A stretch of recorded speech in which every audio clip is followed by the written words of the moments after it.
우리 함께 말씀을 보도록 하겠습니다. 요한복음 13장 요한복음 13장 12절에서 17절 말씀 보도록 하겠습니다. 요한복음 13장 12절에서 17절 말씀 잠목소리를 짧으니까 읽도록 하겠습니다. 12절에서 17절 말씀입니다. 다 찾으셨죠? 있습니다. 시작. 그들의 발을 씻으신 후에 옷을 입히시고 다시 앉아 그들에게 이르시되 내가 너희에게 행한 것을 너희가 아느냐? 너희가 나를 선생이라 또는 주라 하니 너희 말이 옳도다. 내가 그러하다. 내가 주와 또는 선생이 되어 너희 발을 씻었으니 너희도 서로 발을 씻어주는 것이 옳으니라. 내가 너희에게 행한 것 같이 너희도 행하게 하려 하여 본을 보여노라. 내가 진실로 진실로 너희에게 이르노니 종이 주인보다 크지 못하고 보냄을 받은 자가 보낸 자보다 크지 못하나니 너희가 이것을 알고 행하면 복이 있으리라. 아멘. 오늘 말씀의 제목은 참 스승의 도라고 하는 말씀을 함께 나누려고 해요. 참 스승의 도. 핵심 구절은요 14절 15절입니다. 제가 읽어드리겠습니다. 내가 주와 또는 선생이 되어 너희 발을 씻었으니 너희도 서로 발을 씻어주는 것이 옳으니라. 내가 너희에게 행한 것 같이 너희도 행하게 하려 하여 본을 보였노라. 이 말씀입니다. 오늘은 스승의 주일이죠. 스승의 주일이어서 스승에 관련된 말씀을 함께 이렇게 나누려고 합니다. 금방 읽은 말씀은 참 스승에 대한 이야기입니다. 참 스승은 어떤 스승을 예수님께서는 스승이라고 했을까요? 오늘 본문 보니까 내가 너희도 행하게 하려 하여 본을 보였노라. 참 스승이라고 하는 것은 본을 보이는 자, 말로만 하는 게 아니라 본을 보이는 분을 스승이다. 이렇게 예수님 말씀하고 있어요. 굉장히 어려운 말씀이죠. 어른이 되어서 참 어려운 게 그런 것 같아요. 말한 거에 대해서 행동해야 된다는 거. 어려워요. 그죠? 어린아이들은 말한 거를 행동하지 않아도 이해해 주죠. 어린아이니까. 근데 어른이 되거나 앞선 선생이 되면 말한 거에 대해서는 꼭 책임을 지지 않으면 그거에 대한 다른 책임을 지게 돼 있다는 거예요. 그래서 어려운 거예요. 그래서 이 야고보서 3장 1절에 야고보는 이렇게 경고합니다. 내 형제들아 너희는 선생된 우리가 더 큰 심판을 받을 줄 알고 선생이 많이 되지 말라. 이렇게 말씀. 선생이 되기 위해서 노력하지 말고 많이 선생님이 되지 말라. 우리가 살아가면서 살면 살수록 우리가 경험이 쌓이고 지식이 쌓이면 나도 모르게 자꾸 누군가를 가르쳐주고 싶은 욕망이 생겨요. 욕구가. 그래서 나이 먹을수록 어른들은 이 젊은이들을 보면 잔소리가 많아지는 것이 내가 경험한 것들을 뭔가를 전하고 싶은 그런 마음이 생기다 보니까 젊은이들을 보면 왠지 가르쳐주고 싶어서 그렇게 자꾸 말을 하게 되는 걸 볼 수가 있습니다. 그런데 이제 문제는 뭐냐면 말이 많다 보면 실수를 하게 된다는 거. 그리고 말한 거에 대해서 지키지 못할 때가 많다는 거. 이것 때문에 굉장히 우리가 스스로 말해놓고 자칫하면 위선자가 되기 쉬운 게 이게 선생이 됐을 때의 모습이에요. 여러분 제가 이 앞에 서는데 스승의 주일에 참 이 말씀 전하기 굉장히 무섭고 무거운 게 목사라는 이 직함도 이런 직분도 어떻게 보면 스승의 자리잖아요. 그러다 보니까 오늘 말씀을 준비하면서 굉장히 참 마음이 무거워요. 왜냐하면 내가 정말 여러분 앞에 스승될 자격이 있는가? 목사로서 여러분에게 인정받을 만한 우리 하나님 모실 때 너 참 목사다워라고 말할 수 있을 만한 삶을 살고 있는가? 이 부분에 대해서 자신이 없어요. 자신이 없고 너무 부끄럽고 그렇습니다. 근데 가장 힘들 때가 언제냐면 그런 마음이 들 때도 설교를 해야 된다는 거예요. 웃으면서 오늘 아침에 기분이 나빠도 웃으면서 이 자리에 설교를 해야 되는 거예요. 집에서 부부싸움을 해도 이 자리는 웃으면서 해야 되는 거예요. 아이들 혼내놓고 와도 여기서는 웃으면서 말씀을 전해야 되는 거예요. 이게 정말 힘든 거예요. 예. 목사가 아니면 그냥 입을 닫으면 죄를 덜 짓습니다. 근데 목사이기 때문에 앞에서 말을 해야 되고 설교를 해야 되고 그러다 보니까 가장 먼저 그 설교에 찔리는 분이 누굴까요? 저 자신이죠. 예. 여러분들이 아유 목사님이나 잘하세요 이러기 전에 저는 이미 내 스스로 너나 잘해 그러고 있다는 사실을 여러분 아시고 긍휼히 여겨주세요. 예. 참 딜레마입니다. 예. 정말 위선자가 되기 싫어도 위선자가 될 수밖에 없는 이 자리가 굉장히 저를 힘들게 할 때가 많습니다. 그런데 한번 생각해 봅시다. 저만 그런 삶을 생각을 하며 그런 어떤 중압감에 살아갈 것인가? 여러분 선생이 뭘까요? 선생. 한자로 보니까 선생은 먼저선 날생. 무슨 뜻이에요?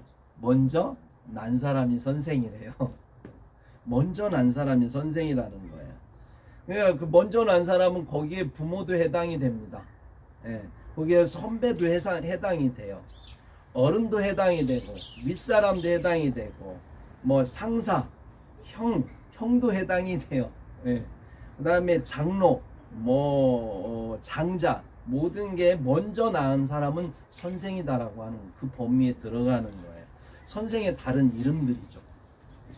그렇게 생각했을 때에 먼저 낳기 때문에 먼저 배웠고 먼저 배우고 깨달았기 때문에 먼저 행해야 되고 그 먼저 본을 보여야 되는 것이 선생의 자리다라고 하는 것입니다. 인생 선배로서 먼저 됐기 때문에 그 의무와 책임을 다하지 못하면 이 문제가 되는 거예요. 하나님은 그렇게 세상을 만드셨고 그렇게 위아래 질서를 만드셨기 때문에 이 질서에 대해서 먼저 된 자수의 책임과 의무를 다하지 못하면 인류의 역사가 진행이 될 수가 없어요.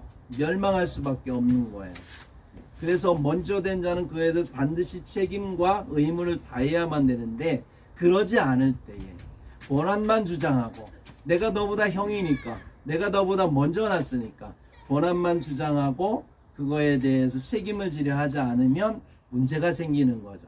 오늘날 이 세상에 어른이 있느냐라고 사람들은 많이 이야기해요. 어른 스스로도 아이들 앞에서 도대체 어른이 없다고 얘기할 정도로 정말로 어른다운 어른을 찾아보기가 힘들다고 해요.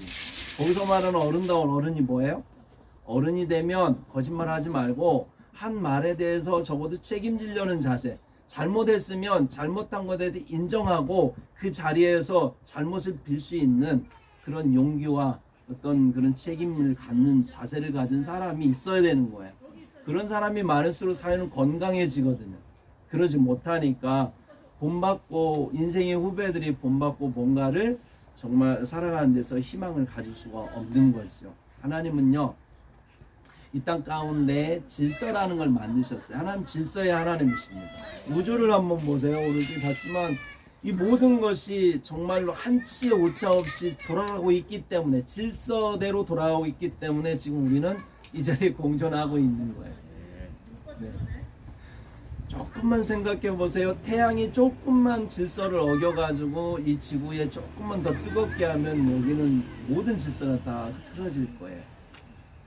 우리가 이렇게 보면서 아름답게 느껴지는 건 질서가 있기 때문에 아름다운 거죠. 질서와 조화가 없으면 우리는 세상을 굉장히 아름답게 볼 수 없는 거예요. 이 모든 걸 하나님이 질서 있게 창조했기 때문에 그렇습니다. 그래서 이 질서에 대해서 이 질서 가운데 하나님께서는 권위를 넣어주셨어요. 위의 사람에 대해서 위아래를 세워놓고 그 가운데에서 우리는 질서 속에서 순종을 배우라고 가르치십니다. 그리고 공경하라고 가르치고 겸손을 배우라고 가르치십니다.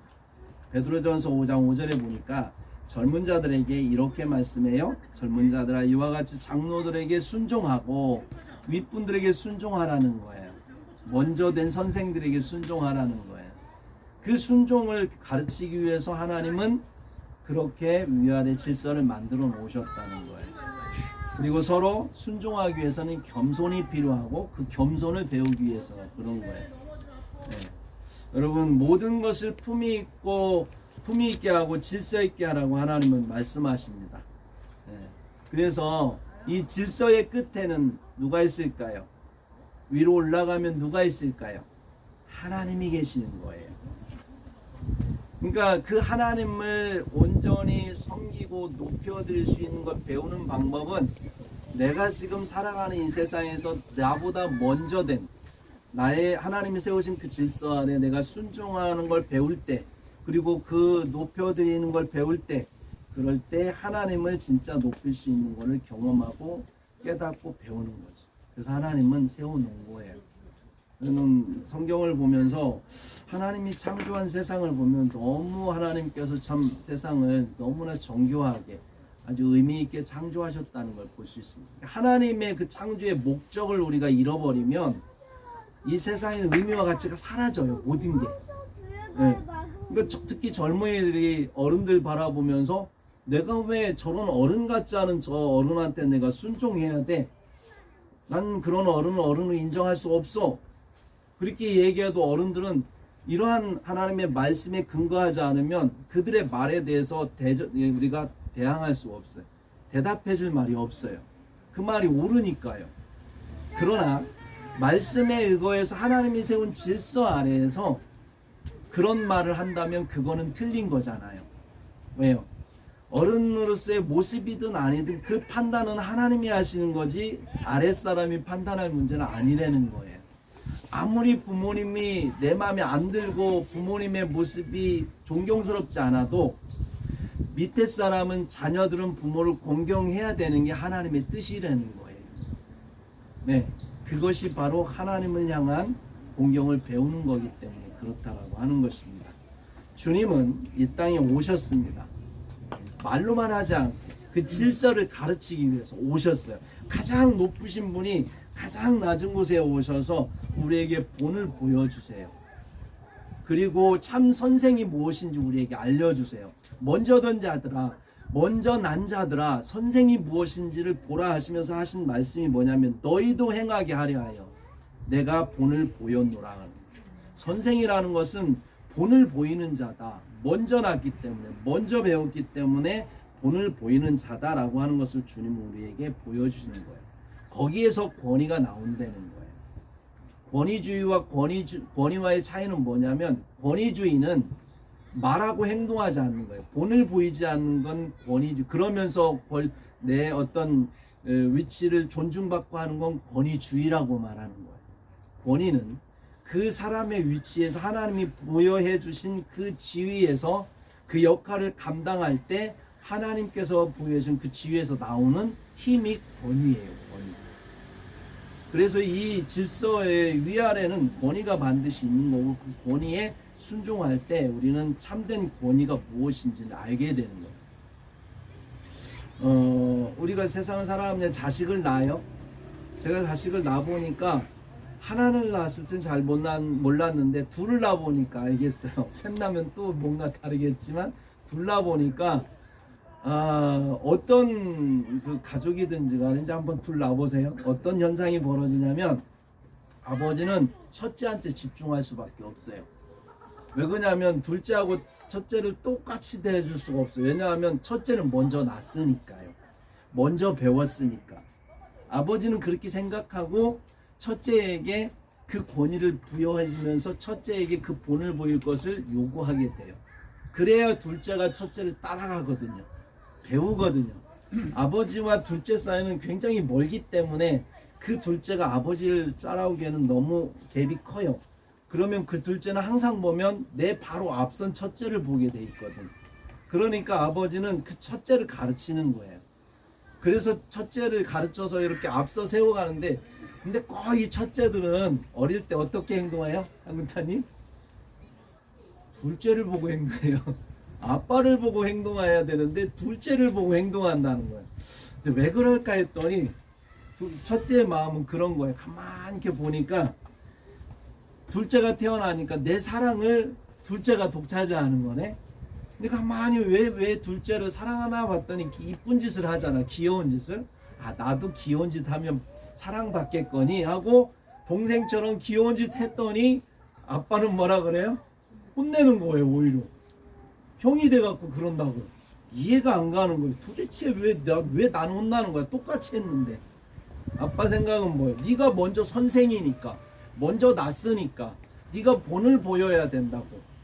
근데 어릴 땐 그게 이해가 안 가니까 나중에 커서 보면 뭐예요? 되게 억울한 거예요. 똑같이 형제인데, 왜 똑같이 아들들인데 왜 나만 동생보다 많이 혼나야 돼? 혼낸 아빠도 미안하지만 또 이 형 입장에서는 굉장히 희한한 건요. 동생은 또 저도 같이 혼난 줄 알아요. 근데 하여튼 간에 형의 입장, 형의 그 권위는 뭐야? 동생을 향해서 형으로서의 먼저 본을 보일 때 하나님이 부여해 주신 권위가 흘러가는 거예요. 그래서 가끔은 제가 이제 자주는 못하지만 예전에 그래봤어요. 형한테 용돈을 많이 줬어요. 왜요? 그걸 가지고 동생을 먹을 거 사주라는 거예요. 그러면 이게 그렇잖아요. 먹으면 왠지 고맙잖아요. 존경스럽잖아요. 그러면 따르게 되는 거예요. 막 아무것도 혜택 주지도 않으면서 무조건 나 형이니까 따라야 돼? 이 형한테 그러지 마? 하면은 동생은 뭐라고 해요? 형 같지 않은 게 형 노릇한다고 그러면서 되게 업신여긴다고. 근데 평상시 내가 야 동생아 가자 먹을 거 사주고 내가 별로 한 것도 없는데 형이 나한테 잘해줘. 그리고 한때 이제 형이 동생아 이렇게 하는 거야 나 따라서 해 이렇게 하면 너무 고마우니까 그 형의 말의 권위에 순종하게 되는 거지. 네. 근데 그 권위가 어디서 나오는 거냐면 먼저 된 자로서의 그 말과 행동으로서의 그 사랑과 헌신을 통해서 권위가 부여되더라라고 하는 것입니다. 오늘 본문에서 보면 예수님께서 선생으로서 무슨 본을 보였는가 봤더니 요한복음 13장에 보니까 예수님께서 손수 제자들의 발을 씻겨줬다는 거예요. 희한하죠. 다른 것도 아니고 발을 씻겨줬다는 것을 우리 주목해야 돼요. 그것도 언제냐면 예수님이 십자가에 달리시기 바로 전에 최후의 만찬 때 하셨다는 거예요. 다른 일도 많은데 왜 우리가 일명 세족식이라고 하는 것을 했을까? 네. 그 당시에는 뭐 요즘에 신발 막 너무 좋잖아요. 여기는 별로 먼지도 안 나오고 그러는데 이 팔레스타인 지역은 먼지도 많고 그때 신발도 발달되지 않아서 기껏해야 샌들 신고 다녀요. 샌들 구멍 뻥뻥 난 거 아니면 맨발로 다니고 그러다 보니까 집에 딱 들어오면 발이 더러워요. 그래서 생긴 문화가 뭐냐면 종된 자가 들어오면 그 앞에 있는 물을 가지고 분명히 주인이나 손님의 발을 씻겨주는 문화가 발달을 한 거예요. 아랫사람 윗사람이 발을 씻어주는 거죠. 그런데 그날따라 제자들하고 다 왔는데 자기들끼리 발을 안 씻는 건 그렇다 쳐요. 근데 왜 주님이라고 선생님이라고 존중해주는 그분의 발을 씻겨주는 제자가 하나도 없었다는 거예요. 지금 저녁밥 먹으러 왔는데 만찬 먹으러 다른 것도 아니고 밥 먹으려면 깨끗해야 되죠. 그리고서는 막 서로 간에 막 얘기하고 있으니까 어수선한데 예수님께서 조용히 가셔서 대야에다 물을 떠오시더니 베드로한테 가가지고 발을 딱 내밀어놓고 베드로 깜짝 놀라잖아. 지금 뭐 하시는 거냐고 주님? 그러니까 내가 내 발을 씻어야 된다니까 아니 그러지 말라고 그러는 거예요. 너 내가 발을 씻겨주려면 네가 그거 거부하면 너하고 나하고 상관없어. 그러니까 그래 그럼 주님하고 나하고 관계가 있어야 되는 거야? 그럼 나 온몸을 다 씻겨주세요. 그러니까 그러지 마. 그냥 발만 씻어도 돼. 이렇게 된 거예요. 그러면서 하신 말씀이 뭐냐면 오늘 말씀인 거잖아요. 네. 다시 한번 읽어볼까요? 오늘 말씀 12절 말씀 14절 말씀 같이 한번 읽어봅시다. 14절 말씀 시작. 내가 주와 또는 선생이 되어 너희 발을 씻었으니 너희도 서로 발을 씻어주는 것이 옳으니라. 이렇게 말씀하셨다고 하는 것입니다. 여러분 발이라고 하는 건 가장 더러운 거예요. 우리의 신체 중에 가장 더러운 거예요. 누군가의 다 큰 사람의 얼굴을 씻겨주는 것도 굉장히 좀 그래요. 그죠? 근데 발을 씻어준다는 거는 정말 내 손이 느낌이 좀 그래요. 그런데 그 발을 기꺼이 씻어주는 거예요. 그 더러운 발을. 다른 곳은 몰라도 발은 내가 씻고 싶고 숨기고 싶고 수치스럽고 부끄러운 곳이 많은 곳이 발이잖아요. 그런데 그 발을 기꺼이 씻어주라는 거예요. 무슨 얘기입니까? 우리 공동체, 교회 공동체 안에서 형제와 자매들, 주님을 주라 부르고 주를 선생이라 부르는 너희들아 하시면서 우리에게 말씀하신 게 서로는 다 발 같은 그런 흠들이 다 있다는 거예요.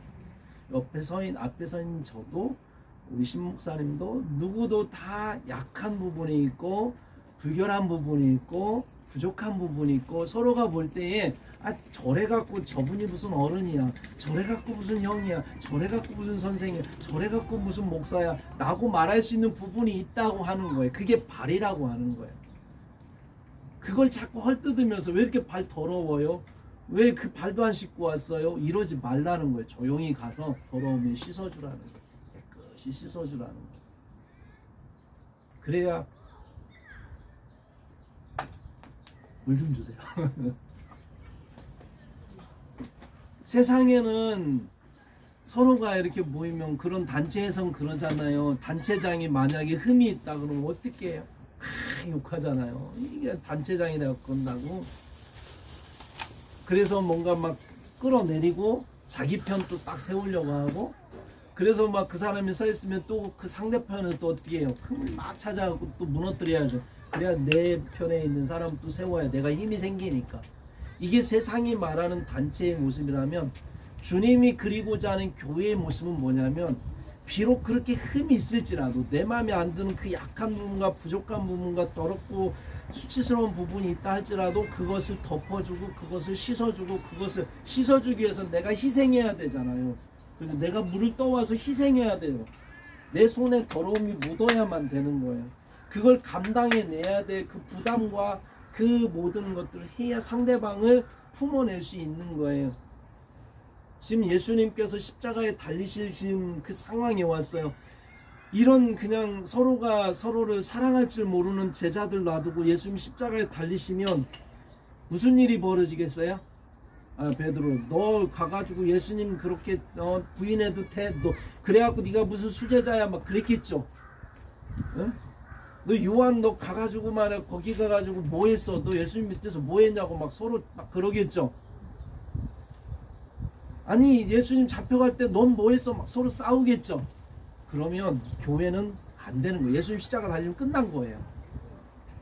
그걸 예수님 아시는 거야. 지금 이런 상태 가지고는 교회가 안 된다는 걸 아시는 거야. 그래서 예수님이 본을 보이십니다. 그러지 마. 가장 약한 곳,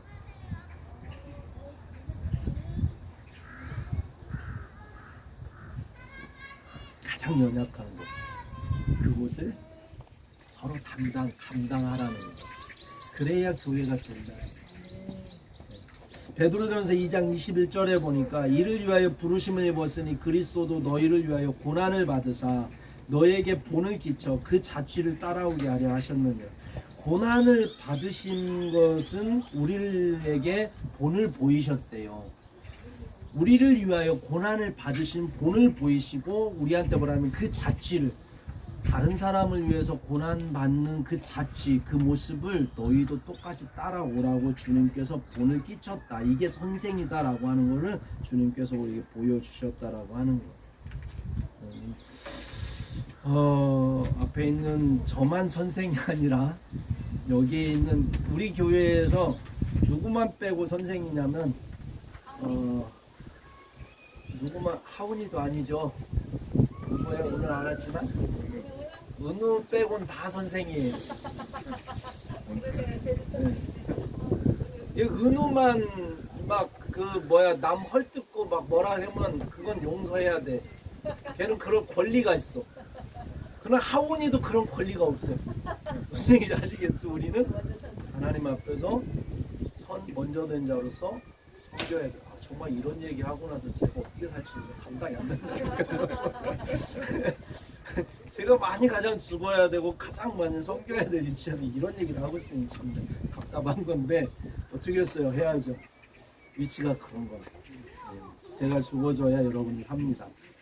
역사 탐방할 때에 누구라고 말을 하지만 얘기하면 나 얘기 안 해 그럴 것 같지만 해야 될 것 같아요. 역사 탐방하는데 아이들이 하는 얘기가 있어요. 선생님들은 좋겠다. 왜 맘대로 하고 다니잖아. 맘대로. 여기 가고 싶으면 저기 가고 싶으면 좋겠다. 나도 빨리 선생 되고 싶다. 졸업하고. 그 선생이 딱 됐어. 보조 선생이. 그리고 한 번 하고 나서 하는 얘기가 뭐라고 할까요? 우리 선생이 이게 아니다. 학생이 낫다. 왜 그러냐 그랬더니 이거 누가 뭐라고 놨는데 책임질 게 너무 많은 거야. 챙길 게 너무 많고 애들은 하라는 대로만 하면 되는데 선생은 알아서 챙기고 뭐 막 보고 이래야 되는 거야. 더 힘든 거야. 이게 스승의 모자리라는 거예요. 어른 된다는 거 그런 거야. 미녀가 20살 먹었다고 힘들지. 20살이 그걸 거다. 성인이 되니까 누가 뭐라고 안 해도 내가 해야지. 안 하면 성인으로서 인정을 못 받는 자리. 그런 자리였던 거예요. 자, 말씀을 마무리하겠습니다. 로마서 8장 17절에 자녀이면 또한 상속자고 하나님의 상속자요 그리스도와 함께한 상속자니 우리가 그와 함께 영광을 받기 위하여 고난도 함께 받아야 할 것이니라. 우리에겐 영광의 자리가 보장되어 있습니다.